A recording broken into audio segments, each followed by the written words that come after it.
Y llegó el momento de hablar ese dolor tal vez incapacitante, por ejemplo, a nivel de cadera, a nivel de pelvis. Y señora, que usted dice, es que no puedo ni caminar. Bueno, por suerte tenemos aquí al doctor Adrián Campos, que nos va a explicar el origen y tratamiento. Doctor, muy buenos días. Buenos días. ¿Por qué aparecen estos dolores, doctor?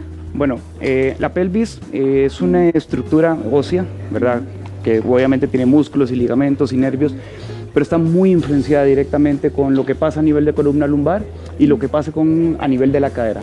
De tal manera que cuando existe alguna alteración de movimiento, ya sea porque o se mueve mucho o todo lo contrario, casi no se mueve, puede dar algún tipo de dolor en esa zona específica. Doctor, identifiquemos esas zonas para que sea más fácil para las señoras allá en casa determinar si es el dolor con el que se sienten identificadas. Voy a marcar más o menos los típicos dolores que se dan a nivel de pelvis. Por ejemplo, uno es acá atrás.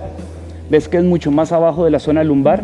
Es lo que llamamos nosotros el sacro con el ilio, que sería la articulación sacroiliaca, por ejemplo. Esa es una. Porque muchas diríamos, me duele esta zona, por ejemplo. Exactamente, y realmente lo que sucede es que hay una disfunción, ¿verdad? O alguna alteración de movimiento de la articulación sacroiliaca que se confunde muchas veces con problemas a nivel lumbar. Otra zona donde podemos tener dolor, por ejemplo, es en la articulación coxofemoral o lo que llamamos la cadera, típicamente lo que la gente conoce como la cadera. Doctor, eso es cuando la señora camina y le molesta mucho este movimiento de acá. Correcto. Sigo insistiendo que el problema debe ser por alguna alteración a nivel postural, y esto es que alguno de los músculos no está trabajando bien. Nosotros trabajamos por cadenas musculares. Esto quiere decir que son un grupo de músculos que determinan cierto movimiento. Todos tenemos cadenas musculares, pero siempre hay una que impera más que otra, y cuando esa cadena muscular se impone hacia las demás, es lo que provoca que se instaure, digamos, las posturas inadecuadas en el paciente y provoque o sobrecargas en la zona o sobrecargas en esta zona. Otras zonas donde podemos encontrar que es también el coxofemoral, pero es más hacia anterior, es en esa zona, por ejemplo, que sigue siendo coxofemoral, pero estamos hablando sobre todo de inserciones a nivel o el origen de ciertos músculos en la parte anterior. Doctor, ¿qué tipo de dolor es este? O sea, ¿es punzante? ¿Es un dolor? ¿Es como un calambre? ¿Cómo se podría describir? Muy buena pregunta, porque sobre todo los pacientes que tienen dolor lumbar, ¿verdad? Que tienen compresión a nivel medular, los dolores siempre son irradiados hacia la pierna, y usted va a ver que el paciente siempre lo marca como un dolor muy fino que se baja por la pierna, con parestesias, hormigueos y este tipo de cosas, inclusive hasta con debilidad. Pero en este tipo de dolores el dolor es un poco más sordo. Inclusive a mí me ayuda mucho cuando yo le digo, paciente, que me enseñe dónde es que le duele. Entonces el paciente, cuando usa toda su mano, ya me quiere indicar que probablemente sean otras zonas. Claro, hay pruebas especiales que todavía me ayudan a determinar exactamente, pero sobre todo para que la gente en casa pueda identificar problemas que se pueden dar, por ejemplo, en la articulación de la cadera, cuando las personas tienen movimientos que le cuesta mucho salir del carro, que le duele, que el dolor se le va a la ingle, por ejemplo. Este movimiento de apertura molesta muchísimo, doctor. Puede doler justo en la ingle o si no, en la parte esta que estamos marcando, que es justo por debajo de la zona lumbar. Entonces, cuando el paciente hace ese movimiento, de repente puede tener un dolor en esa zona o puede tener dolor de esa zona. Esto es articulación sacroiliaca, que sería una sacroileitis, lo que los médicos diagnostican como sacroileitis, o un problema a nivel de la articulación de la cadera, que siempre son a nivel de la ingle. Por eso la gente a veces no lo asocia con la cadera, pero siempre los dolores en la ingle hay que descartar que no es un problema coxofemoral o de cadera. ¿Qué es lo que estamos determinando en este momento? Doctor, ¿qué propicia este tipo de dolor? Porque usted habla de una cadena de músculos, que hay mucho, o sea, lo que se ve afectado. ¿Qué es específicamente lo que uno hace mal?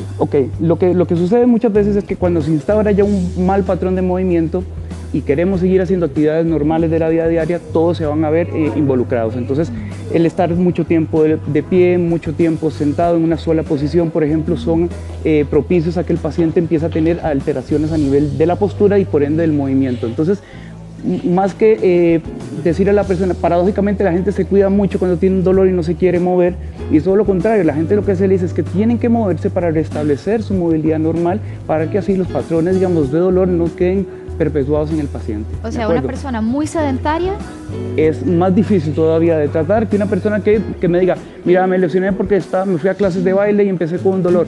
Ese paciente por lo menos tengo una base, ¿de acuerdo? En el que yo puedo trabajar, pero cuando un paciente sedentario que no le gusta moverse, que tiene alteraciones posturales, tengo que trabajar desde varios puntos y eso es el gran problema. Vamos justamente a esa parte, doctor, tratamiento. ¿Qué se hace para aliviar estos dolores? Bien, primero que todo, pues identificar dónde está el problema, ¿verdad? Y una vez que identificamos cuál es el síndrome, cuál es el patrón de alteración del movimiento, pues después de esto es que nosotros podemos intentar lograr que el paciente haga ciertos ejercicios de estiramiento, ciertos movimientos específicos. Como digo y sigo insistiendo, la pelvis tiende a tener una rigidez, ¿verdad?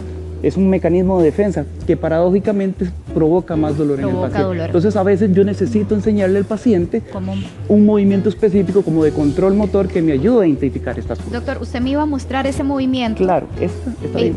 Cualquiera, la que a usted le quede mejor, doctor, para poder mostrarlo. Te voy a poner de medio lado solo para que se vea. Esto sobre todo es para enseñarle a mi paciente, y esto lo puede hacer la gente en casa sin ningún problema, donde nosotros podemos incentivar al paciente a que haga movimiento. Esto se le llama movimiento selectivo de la pelvis. Esto quiere decir que yo logre que mi paciente logre mover la pelvis sin acompañar todo el movimiento torácico y con todo lo que tiene que ver con la cabeza y el tronco. De cabeza acá no debería moverme nada, entonces, doctor. Entonces yo, por ejemplo, yo podría poner mis manos acá para que usted no me presione, y yo le pediría por favor que encorve su espalda y que luego empújeme los dedos para atrás. Eso, muy bien. Y después, otra vez, acá. Si el paciente lograra movilizar, esto no es fácil de lograr. No, porque de hecho me estoy volteando, sí. O sea, me estoy girando hacia el frente. Inclusive acompañas con... Entonces la idea es que solo logres movilizar. Esto no es fácil, ¿de acuerdo? No, porque de hecho me está costando. No es tan fácil, y el paciente pues le va a costar un poco, pero la idea es lograr ese movimiento que logre que mi paciente tenga. No solo esto le va a ayudar a dar flexibilidad, por ejemplo, a la zona lumbar, sino también a nivel de la articulación sacroiliaca. De repente me puede ayudar mucho con la articulación de la cadera. ¿Ves? Este movimiento yo le enseño al paciente sentado, pero de repente lo podemos hacer acostado, inclusive lo podemos hacer de pie. De pie también. Los cambios de posición me pueden ayudar para que el paciente pueda hacer eso. Doctor, y ahora, para aquel paciente que está en casa y dice, quiero hacer esta rutina, ¿cuánto tiempo, cuánto debe hacer este movimiento? Sobre todo la gente que pasa mucho tiempo sentado, la gente que pasa mucho tiempo de pie, sería bueno que estuviera haciendo este movimiento por lo menos cada 2 o 3 horas, que haga unas 20 veces, inclusive un par de minutos, no tiene ningún... Sí, porque si estoy en una oficina sentada, perfectamente lo puedo hacer. Lo podría hacer. Y si paso de pie muchas horas, también puedo sacar... También podrías, la idea es no perder. ¿Cómo sería de pie? ¿Así, doctor? Justo, ves que cuesta un poquito más, pero lo que tienes que hacer, exacto, como tratando de sacar un poquito la colita y después más bien totalmente metiéndola. ¿Qué pasa con la pancita? Meto el abdomen, saco el abdomen. Puedes contraer el abdomen, que eso me va a ayudar a que el músculo, ¿verdad? Se contraiga y mi pelvis haga este movimiento que es una basculación de mi pelvis. Ahí no solo estás dándole movilidad a la columna lumbar, porque la columna lumbar no podemos sacarla de la ecuación, ¿verdad? Sino que también tenemos una movilidad de los huesos pélvicos, que son los que tienden a fijarse en una posición, ya sea que o están muy anteriorizados o están muy posteriorizados. Entonces muchas veces lo que yo tengo que es restablecer el movimiento en mi paciente, y esto es un ejercicio inicial, como para que la gente tenga un poquito de percepción de dónde están sus caderas y cómo se mueve su pelvis con respecto al resto del cuerpo. Hay que apostarle al movimiento, entonces, doctor. Siempre. Una de las cosas que mucha gente hace cuando siente dolor es que el pañito aquí de agua fría o con agua caliente, me embarro aquel ungüento acá y empiezo a darle aquel menjurje que la vecina me dijo que era buenísimo. ¿Eso tiene algún efecto positivo, doctor? Sí, a ver, todo lo que nosotros podamos hacer para bajar la inflamación, el dolor, es válido, ¿de acuerdo? O sea, inclusive la terapia física convencional, que aplicamos electroterapia y diferentes tipos de mecanismos, está bien, pero la idea de esto es que yo pueda después hacer algún ejercicio terapéutico que me ayude a controlar el movimiento o desarrollar un movimiento. Y la postura también, doctor. Y la postura. Por eso es que, digamos, nosotros siempre le apostamos a que el paciente tenga muy buena postura y tenga muy buen movimiento, y esto colateralmente va a provocar que el paciente se le baje el dolor. Aún mejor, o sea, eso ya sería ir hacia la cura, no solo... Exacto, porque si usted sigue con farmacología o sigue poniéndose cosas, y que si el terapeuta no agarra a su paciente y le enseña ejercicios fuera de la camilla, que usualmente lo que hacemos mucho es poner muchas cositas ahí, muchos juguetes ahí, el paciente acostado, pero el paciente sigue con su problema. El paciente hay que moverlo, el paciente tiene que moverlo, y la gente tiene que meterlo en una rutina. Exactamente, y la gente tiene que entender que el movimiento es lo que va a restablecer las funciones. Doctor, usted hablaba de postura. ¿Cuál es la postura correcta? Ok, no existe una postura realmente específica. Lo que se quiere es que las pelvis estén lo más alineado posible, que la curvatura de la espalda, sea lo más armoniosa posible con respecto a ni muy marcada ni tampoco perdida. Ni sacar ni meter mucho. Esto es una de las bases.